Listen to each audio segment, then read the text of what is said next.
आप देख रहे हैं पब्लिक टाइम्स। नमस्कार, मैं सुमंत कुमार। चलिए जानते हैं गोपालगंज की खास खबर। जिले के मोनिया चौक पर सवर्ण समाज के लोगों ने यूसीजी के नए संशोधित कानून 2026 के विरोध में जोरदार प्रदर्शन करते हुए केंद्रीय कानून मंत्री अर्जुन राम मेघवाल का पुतला दहन किया गया। प्रदर्शनकारियों ने सरकार विरोधी नारे लगाए और यूसीजी कानून को तत्काल वापस लेने की मांग की। इस दौरान लोगों ने शपथ ली कि यदि कानून वापस नहीं लिया गया तो आने वाले दिनों में आंदोलन को और तेज किया जाएगा तथा जनप्रतिनिधियों का उनके ही विधानसभा क्षेत्रों में घेराव किया जाएगा। प्रदर्शनकारियों और अधिवक्ताओं ने इस कानून को काला कानून बताते हुए कहा कि ये सवर्ण समाज के बच्चों के भविष्य के लिए अभिशाप साबित होगा। उन्होंने कहा कि ये केवल औपचारिक विरोध नहीं बल्कि एक निर्णायक संघर्ष की शुरुआत है। लोगों ने सरकार से अपील की कि शिक्षा को राजनीतिक प्रयोग का माध्यम न बनाकर समानता, गुणवत्ता और अवसरों का विस्तार पर ध्यान दिया जाए। साथ ही अन्य सामाजिक संगठनों, शिक्षाविदों, छात्र संगठनों और अभिभावकों से आंदोलन में शामिल होने की अपील की गई। जिले के थावे छपरा रेलखंड अंतर्गत सासामुसा रेलवे स्टेशन पर बड़ा हादसा टल गया। ट्रेन पर चलने के दौरान पैर फिसलने से एक यात्री चलती ट्रेन से नीचे गिर गया, लेकिन स्टेशन पर मौजूद लोगों की सूझबूझ और तत्परता से उसकी जान बचा ली गई। हालांकि इस घटना में यात्री गंभीर रूप से घायल हो गया। घायल की पहचान कुचायकोट थाना क्षेत्र के सिरसिया गांव निवासी शमसुल हक के 40 वर्षीय पुत्र जलालुद्दीन हक के रूप में हुई है। बताया गया है कि जलालुद्दीन किसी काम से पैसेंजर ट्रेन द्वारा गोपालगंज जाने के लिए सासामुसा स्टेशन पहुंचे थे। जैसे वह ट्रेन पर चढ़ रहे थे उसी दौरान ट्रेन चल पड़ी और संतुलन बिगड़ने से वह नीचे गिर गए। ट्रेन की गति धीमी होने के कारण मौके पर मौजूद यात्रियों ने तुरंत उन्हें खींचकर बाहर निकाला। सूचना पर पहुंची पुलिस ने घायल को मॉडल अस्पताल भेजा, जहां से हालत नाजुक देखते हुए गोरखपुर के लिए रेफर कर दिया गया है। फिलहाल उनकी स्थिति गंभीर बनी हुई है। फुलबरिया थाना क्षेत्र के पकैलुई बद्दो गांव में पंचायती के दौरान पंचों पर धारदार हथियार से जानलेवा हमला कर दिया गया। इस घटना में एक महिला सहित 4 लोग गंभीर रूप से जख्मी हो गए। सभी घायलों को पहले सामुदायिक स्वास्थ्य केंद्र फुलबरिया में भर्ती कराया गया, जहां से हालत गंभीर देखते हुए सदर अस्पताल गोपालगंज रेफर कर दिया गया। घायलों की पहचान तबरेज आलम, सैरुन्निसा वगैरह आलम एवं एजाज आलम के रूप में हुई है। हमले में सैरुन्निसा का हाथ कट गया, जबकि तबरेज आलम की आंख और चेहरे पर गंभीर चोटें आई हैं। बीच बचाव करने पहुंचे 2 अन्य लोग भी हमले में घायल हो गए। पीड़ित तबरेज आलम ने फुलबरिया थाने में लिखित शिकायत दर्ज कराई। उन्होंने बताया कि शनिवार सुबह करीब 10 बजे गांव में चांद बाबू और रिजवान खातून के बीच विवाद को लेकर पंचायती चल रही थी। इसी दौरान विवाद बढ़ने पर विरोधी पक्ष ने पंचों पर हमला कर दिया। पुलिस मामले की जांच कर रही है। गोपालगंज जिले के कुचायकोट और बिशंबरपुर थाना क्षेत्र में सरस्वती प्रतिमा विसर्जन के दौरान हुई अलग अलग घटनाओं में हिंसक झड़प हो गई, जिसमें कुल 6 लोग गंभीर रूप से घायल हो गए। सभी घायलों को इलाज के लिए सीएचसी कुचायकोट लाया गया, जहां प्राथमिक उपचार के बाद 3 की हालत गंभीर देखते हुए सदर अस्पताल गोपालगंज रेफर कर दिया गया। कुचायकोट थाना क्षेत्र के करमैनी मोहब्बत गाँव में प्रतिमा विसर्जन जुलूस के दौरान करमैनी गाजी गाँव के कुचायकोट थाना क्षेत्र की करमैनी मोहब्बत गांव की प्रतिमा विसर्जन जुलूस के दौरान करमैनी गाजी गांव के पास 2 पक्षों में कहासुनी के बाद मारपीट हो गई। इसमें विकास पांडे, विनोद पांडे और विवेक सिंह घायल हो गए। वहीं बिशंबरपुर थाना क्षेत्र के भरतिया गांव में समिति के 2 गुटों के बीच विवाद में मंजेश तिवारी, राकेश तिवारी और नीतीश तिवारी घायल हो गए। पुलिस मामले की जाँच कर रही है। गोपालगंज पुलिस ने अंतर्राज्यीय पशु तस्कर गैंग के खिलाफ बड़ी कार्रवाई करते हुए 4 गुर्गों को गिरफ्तार किया है। कटिया थाना क्षेत्र के मिहिया गांव के पास छापेमारी कर एक पिकअप पर लदी मवेशी को बरामद किया गया। इस दौरान एक आरोपी को पकड़ा गया, जिसकी निशानदेही पर गैंग के 3 अन्य सदस्यों की भी गिरफ्तारी हुई है। पुलिस ने आरोपियों के पास से एक स्कॉर्पियो, एक पिकअप, एक बाइक, 5 मोबाइल फोन और 1,12,500 रुपए नकद बरामद किए हैं। रविवार को कलेक्ट्रेट परिसर में प्रेस वार्ता कर एसपी विनय तिवारी ने बताया कि नेटवर्क पश्चिम बंगाल से लेकर सीवान तक फैला हुआ है। पूछताछ में खुलासा हुआ कि यूपी के देवरिया जेल में बंद गैंग सरगना अरमान के इशारे पर तस्करी की जाती थी। सभी आरोपियों को कोर्ट में पेश कर दिया गया है। हथुआ अनुमंडल, चूंकि मैं पूर्व में यहाँ रहा हूँ तो मुझे जानकारी है और आप सभी लोग भी जानते हैं कि गोपालगंज जिला जो है पशु तस्करी के लिए बहुत पहले से ही संवेदनशील रहा है। बॉर्डर पे होने के कारण और अन्य कई कारणों के कारण उत्तर प्रदेश और जो बिहार का बॉर्डर है, यहाँ से अक्सर तरह तरह की स्मगलिंग होती है। उसमें एक पशु तस्करी भी बहुत गंभीर मामला है। हम लोगों की इस पर नजर है। शराब तस्करी, मादक पदार्थों की तस्करी और पशु तस्करी, ये 3 बहुत टॉप प्रायोरिटी पर हैं। विशेषकर इसमें गौ तस्करी का मामला हमेशा यहाँ प्रकाश में आता है। तो कटिया थाना क्षेत्र में परसों पब्लिक के द्वारा पकड़ करके एक पिकअप वाहन पर एक गाय को दिया गया था, जो कि अवैध रूप से चोरी करके लाई जा रही थी, और उस केस को फिर रजिस्टर किया गया और उसमें अनुसंधान प्रारंभ किया गया। अनुसंधान के क्रम में इसमें एक पूरे गैंग का हम लोगों को पता चला है जो ऑपरेट कर रहा है। ये पूरा गैंग बड़हरिया थाने क्षेत्र का रहने वाला एक मुखिया नाम का आदमी है, उसका बेटा है अरमान, जो कि वर्तमान में देवरिया जेल में है। वहां से ये पूरा सिस्टम ऑपरेट कर रहा है।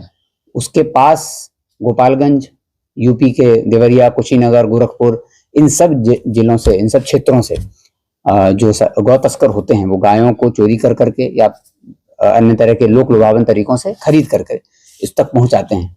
और वहां पर बड़हरिया में कुछ ऐसे लोग हैं जो हम लोगों को पूछताछ में पता चला है कि जो बाहर से आते हैं, और हो सकता है उनमें से कुछ लोग देश के बाहर के भी हों या पश्चिम बंगाल और अन्य राज्यों के हों, जो आते हैं और गायों को खरीद करके अनधिकृत रूप से, अवैध रूप से उनको तस्करी करते हैं और ये फिर आगे गायें जाती हैं। हम लोग इसमें वर्तमान में सीवान तक पहुंच गए हैं, उसके आगे भी जाएंगे। इस मामले में जो मेन करता धरता है वो अरमान है सीवान का, और उसका जो सेकंड मैन है वो है इसराफिल अंसारी उर्फ मीनू, जो कि रहने वाला है मीरगंज थाना का। ये गोपालगंज जिले के ही और देवरिया जिले के जितने गांव हैं वहां घूम करके कोई ऐसे लोगों को अपने साथ रखता था जिनका काम है खरीदना और खरीद करके इसको देना। उसमें ये राजू चौहान नाम के व्यक्ति को रखता था और राजेश खटीक। तो राजेश खटीक जो कि खोटहा विजयपुर का रहने वाला है, इसका काम था कि गांव में घूमना, घूम करके उन गायों को इकट्ठा करना और राजू चौहान से पिकअप मंगाना, और पिकअप पर ये लोग अपना मवेशी लाद करके, जो चोरी का मवेशी या कम दाम में खरीद कर लोक लुभावन तरीके से खरीदते थे, और मवेशी को ला करके। प्रणाम, मैं परवीन कुमार सिंह, भावी मुखिया प्रत्याशी, धर्मबारी पंचायत के जनता जनार्दन को 26 जनवरी गणतंत्र दिवस का शुभकामनाएं देता हूं और साथ में नया साल को मंगलमय के लिए ईश्वर से प्रार्थना करता हूं कि सबका जीवन मंगलमय रहे। धन्यवाद। गोपालगंज में जम्मू कश्मीर के डोडा में 22 जनवरी को ड्यूटी के दौरान हुए हादसे में 10 जवानों के शहीद होने से पूरे देश में शोक की लहर है। शहीद जवानों को श्रद्धांजलि देने के लिए धामे में कर्तव्य डिफेंस एकेडमी की ओर से शोक रैली का आयोजन किया गया। इस अवसर पर मुखिया प्रतिनिधि अरुण कुमार, केशव शाह, चंदनपुरी, अंकित कुमार सहित बड़ी संख्या में छात्र छात्राएं मौजूद रहे। सभी ने 2 मिनट का मौन रखकर शहीद जवानों को नमन किया और उनके अदम्य साहस एवं बलिदान को याद किया। रैली के दौरान वक्ताओं ने कहा कि शहीदों का बलिदान कभी भुलाया नहीं जा सकता और देश उनकी कुर्बानी का सदा ऋणी रहेगा।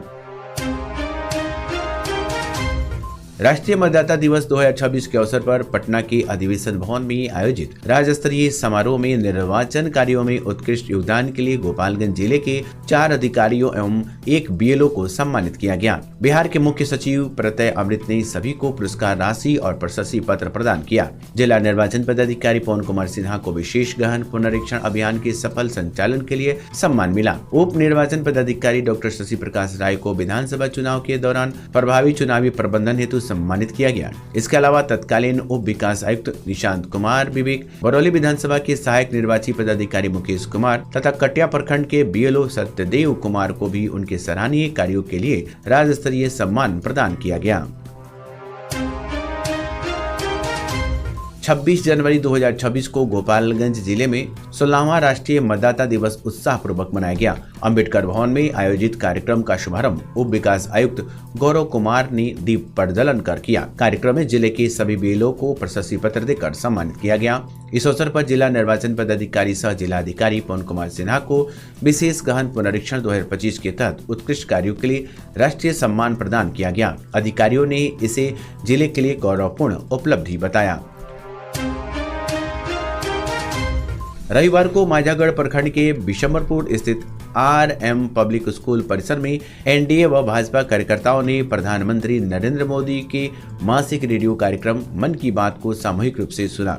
कार्यक्रम का नेतृत्व भाजपा नेता विकास सिंह ने किया। इस दौरान प्रधानमंत्री द्वारा देशवासियों को दिए गए संदेशों को कार्यकर्ताओं ने ध्यानपूर्वक सुना और उन्हें प्रेरणादायक बताया। कार्यक्रम के बाद स्वच्छता अभियान, आत्मनिर्भर भारत, युवाओं की भागीदारी और सामाजिक दायित्व जैसे विषयों पर चर्चा की गई। भाजपा नेता ने कहा कि मन की बात के माध्यम से प्रधानमंत्री आम जनता से सीधे संवाद करते हैं, जिससे राष्ट्र निर्माण की भावना को मजबूती मिलती है। गणतंत्र दिवस के अवसर पर माझागढ़ प्रखंड अंतर्गत विभिन्न सरकारी कार्यालयों एवं संस्थानों में झंडोत्तोलन समारोह का समय प्रखंड विकास पदाधिकारी द्वारा निर्धारित किया गया। निर्धारित कार्यक्रम के अनुसार प्रखंड कार्यालय माझा में सुबह 9:05 पर, बीडीओ आवास पर 9:20 पर, भारत जीविका क्लस्टर कार्यालय में 9:25, बीआरसी कार्यालय में 9:30, व्यापार मंडल में 9:35 तथा पशु चिकित्सालय में 9:40 पर झंडोत्तोलन होगा। वहीं मध्य विद्यालय में 9:50 पर, उच्च विद्यालय में 10 बजे, अंबेडकर प्रतिमा स्थल पर 10:15, सामुदायिक स्वास्थ्य केंद्र में 10:20, लोक स्वास्थ्य केंद्र में 10:25 और माझागढ़ थाना में 10:40 पर झंडोत्तोलन किया जाएगा। गोपालगंज जिला विधिक सेवा प्राधिकार गोपालगंज के तत्वाधान में रविवार को हथुआ प्रखंड के मटियानी नयन पंचायत भवन परिसर में विधिक जागरूकता कार्यक्रम का आयोजन किया गया। कार्यक्रम में नालसा तस्करी एवं वाणिज्य यौन शोषण पीड़ित विधिक सेवा योजना 2015, नालसा आशा योजना 2025 के तहत बाल विवाह मुक्त भारत अभियान, राष्ट्रीय मतदाता दिवस के अवसर पर जागरूकता सह शपथ तथा middle income group legal and scheme पर जानकारी दी गई।